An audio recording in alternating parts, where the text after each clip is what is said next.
it's so funny because so many people fell for Logan Paul's retiring from wrestling, and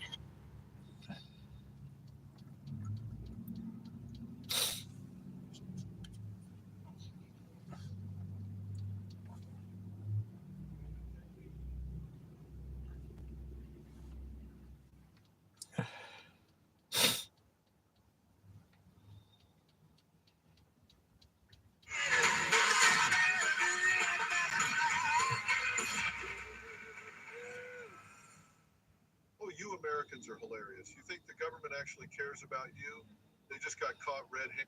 All right, folks, we are back, and as you see this video, 1 day away from Tyson Fury, Alexander Usyk. I know it's not for the undisputed heavyweight championship of the world, as you guys continue to remind me in the comments, but when Daniel Dubois has a heavyweight belt that he didn't beat Alexander Usyk or Tyson Fury for, I still consider this for the undisputed heavyweight world championship. So sue me. Just kidding. Don't do that. Fight Camp don't have the funds to fight you on it, but this is the fight we've all been waiting for, the rematch between Usyk and Fury. And so make sure you're here for the watch party on Saturday because it's going to be a bang. We start 8 a.m. Pacific, 11 a.m. Eastern. You don't want to miss it. But the reason isn't just because of these baby blues and this pristine, mean grin that I got right now. It's because this fight is giving me the grin. It's giving me a reason to pep up, even in Fight Camp where I don't have a lot of energy. And I don't need a Celsius to get ready for this one because I can't wait for this fight. I think there's so many things that can change, so many things that will change, a ton of different scenarios that we're going to break down, and I'm going to give you my final prediction. But before I do, I want to make sure you guys can get on the action thanks to the sponsor of today's video,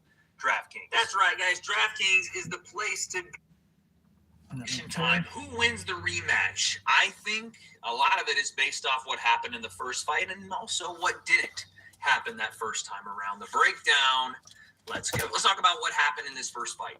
Tyson Fury, the bigger, taller, rangier man, decided he was going to take the back foot and fight off his back foot versus the shorter, smaller man in Alexander Usyk, which I thought was a mistake. But then again, I'm not Tyson Fury. And just in the limited time I've been able to prepare for boxing, I can appreciate more what makes Alexander Usyk so great and why I thought he started this fight really well. Watch his lead hand as he's on his front foot, as he's the aggressor, and he's walking guys down, and he's putting that lead hand in your face, and he's swiping it around. He's touch, just a bang, throw the right, well, his left hand, and touch again, and it's so frantic and difficult to prepare for as somebody who is standing in front of that. I have a feeling that Tyson Fury did not necessarily plan for Usyk to be as good with his lead hand and is off of center line with his head as he was, which is why I think Usyk, who doesn't really start fights as fast as other fighters, and even at heavyweight or in his time at cruiserweight, takes him a little while to get going. He started the fight out very quick and brought it right to Tyson Fury. Won the first couple of rounds, in my opinion. Tyson Fury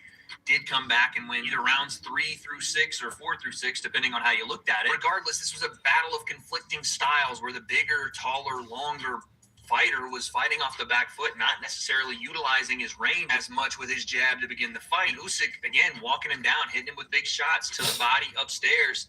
Really, I thought, outclassing Tyson up until the mid portion of this fight, round 3, 4, again, however you look at it, where Tyson started to find the weakness in what Alexander Usyk brings, which is southpaw style versus an orthodox with a longer reach.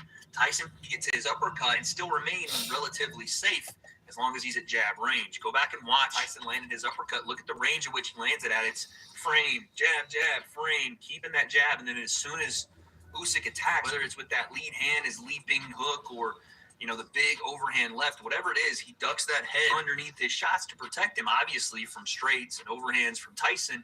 Doesn't protect him from the uppercut. And in that orthodox southpaw matchup, you get that opening for the uppercut almost every single time if a guy is ducking his head in the range.